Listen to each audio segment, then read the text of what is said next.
Hi folks, good to see you again. Since my last post I've moved the boat twice. So about 10 days ago I left Parbold heading for a place called Crook. Now in the photos at the end you're going to see a picture of a weeping willow tree, and I'll come back to that weeping willow tree in a moment. I have also had my first lock, the deep lock near Apley, which is the first lock since leaving Liverpool. One of the issues about moving the boat is I have to do a lot of prep work first. I have to take down the front cratch cover and the rear pram.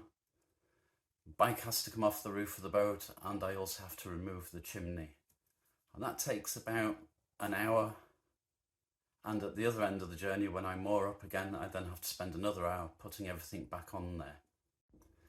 So, having arrived at Crook, I proceeded to start putting the boat back together again.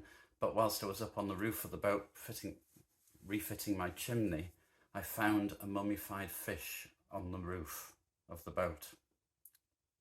And there's a picture of that at the end of the video as well for you. I spent ages trying to figure out how the hell I ended up with a mummified fish on the roof of the boat. And the only thing I can come up with is, in the pictures as I'm leaving Parbold, you'll see a big weeping willow tree.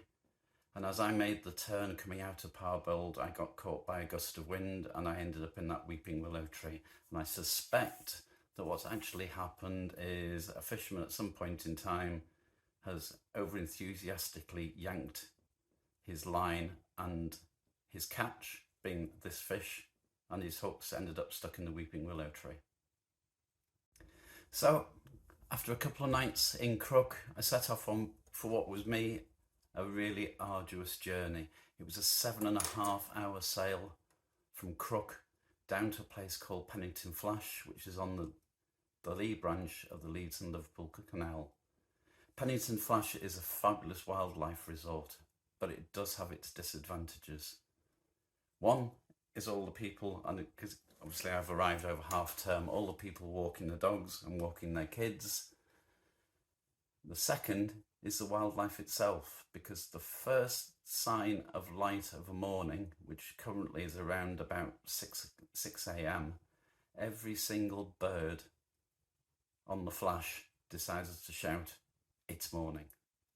I don't really want to be getting up at 6 o'clock in the morning. So my wildlife list so far on this part of the trip has been the usual smattering of homicidal ducks, some nesting swans, deer, heron, Canada geese, and even my first fox out in the wild.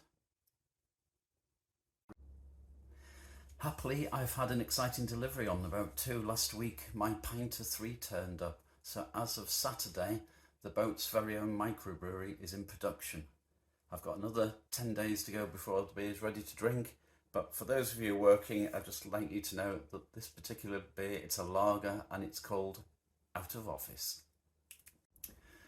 So I'm going to stop rabbiting for now, and I'll leave you in peace, and I hope to see you again soon. If you haven't already subscribed, please do. And if you like the videos, please click on like. Alternatively, I'll try that one again. If you've got any comments you want to make about the videos, polite please, or any questions you want to ask me, or things that you'd like me to include in future videos, I've enabled comments so you can put them in down there. Until then, I'll leave you in peace, and I'll leave you with short time lapse, the back recording, and some of the photos that I've taken over the last couple of weeks. See you again soon. Take care.